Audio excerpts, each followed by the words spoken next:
Saudara-saudariku yang terkasih, mari kita menandai diri kita dengan tanda kemenangan Kristus. Dalam nama Bapa dan Putra dan Roh Kudus. Amin. Tuhan Allah Bapa yang Maha Kasih, kami bersyukur kepadamu karena Engkau senantiasa menyertai dan menyayangi kami. Pada hari ini kami akan memulai rangkaian tugas dan aktivitas kami. Ada begitu banyak hal yang kami lakukan, namun semua itu boleh berhasil kalau kami senantiasa berpaut padamu. Maka kuatkanlah kami, ya Allah, melalui sabda Yesus yang kami dengarkan. Semoga Roh Kudus menuntun kami agar senantiasa memperoleh dan menimba kekuatan dari sabda Yesus ini. Dikaulah Allah kami yang hidup dan berkuasa kini dan sepanjang segala masa. Amin. Tuhan bersamamu dan bersama rohmu. Inilah Injil suci menurut Matius. Dimuliakanlah Tuhan.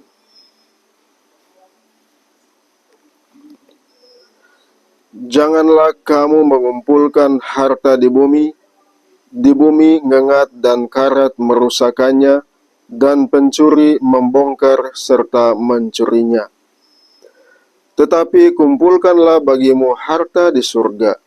Di surga ngengat dan karat tidak merusakannya, dan pencuri tidak membongkar serta mencurinya. Karena di mana hartamu berada, di situ juga hatimu berada. Mata adalah pelita tubuh. Jika matamu baik, teranglah seluruh tubuhmu. Jika matamu jahat, gelaplah seluruh tubuhmu. Jadi, jika terang yang ada padamu gelap, betapa gelapnya kegelapan itu. Tak seorang pun dapat mengabdi kepada dua tuan, karena jika demikian, ia akan membenci yang seorang dan mengasihi yang lain, atau ia akan setia kepada yang seorang dan tidak mengindahkan yang lain. Kamu tidak dapat mengabdi kepada Allah dan kepada Mammon. Demikianlah sabda Tuhan. Terpujilah Kristus. Bapak, Ibu, saudara-saudariku yang terkasih dalam Tuhan kita Yesus Kristus, bacaan Injil yang kita dengarkan tadi berbicara tentang dua hal, yaitu hidup bagi Allah dan meninggalkan segala macam bentuk kenikmatan harta duniawi.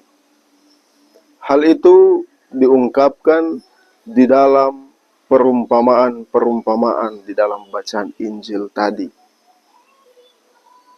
Tuhan Yesus mengatakan kepada kita, di mana hatimu berada, di situ hartamu berada.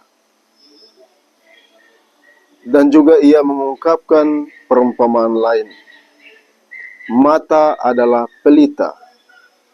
Jika matamu gelap, maka gelaplah seluruh tubuhmu. Jika matamu terang, maka teranglah juga seluruh tubuhmu. Jika demikian, kalau matamu gelap, maka betapa gelapnya kehidupan. Bapak, Ibu, saudara-saudariku yang terkasih, kita diajak oleh Tuhan Yesus untuk senantiasa di dalam hidup ini berusaha untuk mengejar dan mengutamakan harta surgawi. Dan hal itu hanya mungkin kalau kita menempatkan Tuhan sebagai pusat dari seluruh hidup kita. Segala macam hal duniawi, harta yang kita miliki, mestinya kita jadikan sebagai sarana untuk mengantar kita sampai kepada Tuhan. Maka, di mana hatimu berada, disitulah hartamu berada. Harta yang sesungguhnya tidak terletak pada harta-harta duniawi, tetapi terletak pada ketulusan hati kita untuk senantiasa mencintai Tuhan dan menempatkan Tuhan sebagai pusat seluruh hidup kita. Demikian juga mata hati kita mestinya senantiasa menjadi cahaya yang menerangi tubuh kita. Mata menjadi sarana bagi kita untuk melihat segala kebaikan. Kebaikan di dalam diri kita, kebaikan di dalam diri sesama, dan juga hal-hal yang ada di sekitar kita, mestinya kita lihat sebagai tanda sarana kehadiran Tuhan. Mestinya segala sesuatu yang ada di sekitar kita menyadarkan kita bahwa Allah Tuhan kita adalah pemilik segala-galanya. Maka bukan kekayaan yang kita sembah, tetapi Tuhan yang mestinya kita agung-agungkan, kita jadikan sebagai pusat, dasar, dan tujuan hidup kita. Semoga di dalam hidup berkeluarga, di dalam gereja, di lingkungan masyarakat, di tempat kerja di mana kita tinggal, hidup, dan berkarya, kita hadir seperti Tuhan yang membawa terang bagi banyak orang, sehingga melalui kehadiran kita, semua orang boleh melihat Kristus, boleh mengalami kasih Kristus yang senantiasa menyinari kehidupan mereka. Tuhan memberkati kita sekalian. Amin.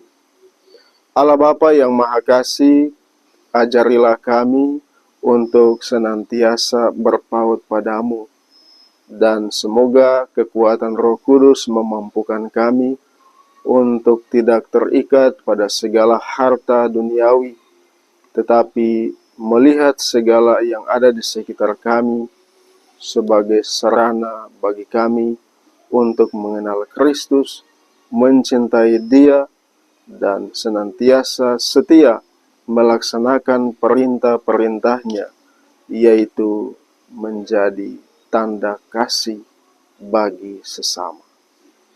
Inilah doa kami yang kami panjatkan kepadamu dengan pengantaran Kristus Tuhan kami. Amin. Semoga saudara-saudari sekalian selalu dan senantiasa dilindungi, dibimbing, dan diberkati oleh berkat Allah yang Maha Kuasa, Bapa dan Putra dan Roh Kudus. Amin.